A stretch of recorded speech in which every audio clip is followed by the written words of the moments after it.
జయలక్ష్మీ నారాయణ. ఓం శ్రీ గజలక్ష్మీ నమః.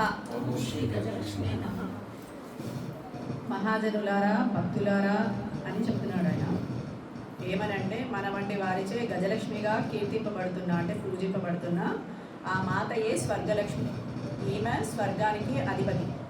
7-14 లోకాలకి 33 కోట్ల దేవయోనులకి సర్వాధికారి ఈమె. మనం ఇన్ని జన్మలు ఎత్తుతున్నాం కదా, 33 కోట్ల దేవతలు ఉన్నారు కదా. అలాగే మా 7-14 లోకాలు, ఈ 14 లోకాలకు కూడా ఈమెనే అధిపతి. ఈమెని ఆరాధిస్తేనే మనకేమన్నా దొరుకుతుంది. శ్రీ ఇంద్రుల వారి సర్వ సౌభాగ్య సంపదలకు, అంటే ఇంద్రుడి యొక్క సర్వ సంపదలకు మూల స్వరూపిణి ఈమెనే.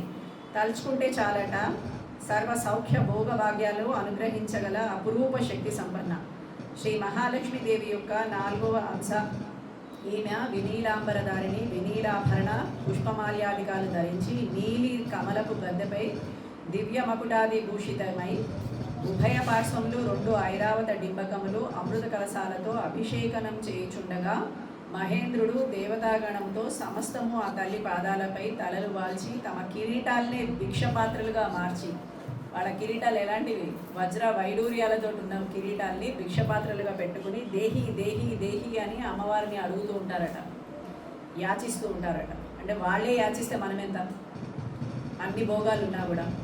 అందుకని తోచినట్లుగా వర్ణించడమే కానీ నిజంగా ఈమె రూపాన్ని ఎవరూ వర్ణించలేరట. ఆమె యక్షరూపిణి, అంటే ఆమె కనిపించని ఒక స్వరూపం. ఆ రూపాన్ని ఏ ఒక్కరూ వర్ణించలేరు. శ్రీ మహాలక్ష్మి యొక్క యథార్థ అంశ ఈవిడని కీర్తిస్తూ ఉంటారు. ఒకానొక పర్యాయము దేవదానవ యుద్ధంలో విజేతలైన దేవతలు తమ తమ విజయోన్మాదం నందు ఈ మహాతల్లిని విస్మరించి వేడుకలు చేసుకోవడం మొదలుపెట్టారు. అప్సరసలందరిలోనూ అత్యంత ఆకర్షణీయమైన రంభతో ఇంద్రుడు వినోదిస్తున్నాడు.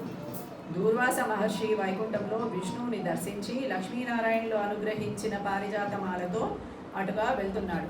ఇంద్రుడా ఋషిని చూచి మొహమాటంగా ఏదో మొక్కాడు. మదోన్మత్తుడై ఉన్నాడు. అల్ప సంతోషి అయిన ఆ మునిపుగవుడు ఆ మాత్రానికే సంతసించి లక్ష్మీనారాయణ దత్తమైన పారిజాతమాలని ఇంద్రుడికి బహూకరించి వెళ్ళిపోయాడు. కామభోగలాలసుడైన ఇంద్రుడు ఆ పారిజాతమాలను తన మదపు టేనుగుకి ఐరావతానికి అలంకరించాడు. అట్లే అయితే ఆ ఐరావతం దాన్ని భరించగలుగుతుందా అంతటి శక్తిని? ఎందుకు అంటే పారిజాతమాలకి మకరందాలు తిరుగుతూ ఉంటాయి గుర్రని. ఆ చప్పుడికి ఐరావతం ఏం చేస్తుందని ఆ మాలను తీసుకుని కింద పడేసి తొక్కేస్తుంది. అట్లే లక్ష్మీనారాయణ ప్రసాదము ఆ గజం భరించలేకపోయింది. దిక్కులదరగా ఘీంకరించి పరిగెత్తి పాలకడిల్లో పడిపోయింది. గజం కూడా పాలకడిల్లో దూకేసింది. అప్పుడు తక్కిన మందలు దాన్ని అనుసరించాయి, మిగిలినవన్నీ దాన్ని అనుసరించాయి. కేవలం మేధాజీవ సంపన్న మాత్రుడైన ఇంద్రుడు విష్ణువును శరణు కోరాడు. దయతల్చిన దామోదరుడు లక్ష్మిని పునర్ప్రభవించమని కోరినాడు. వల్లభుని వాంఛకి పూర్తి చేయడానికి తల్లి మళ్ళీ సరే అని క్షీరాబ్ది మదనము కాగా పాలకడనిలో గర్భము నుండి పద్మాసనయ్యై ఇంద్ర సంపత్తులని ఎల్లా బయటికి తీసుకుని వచ్చింది.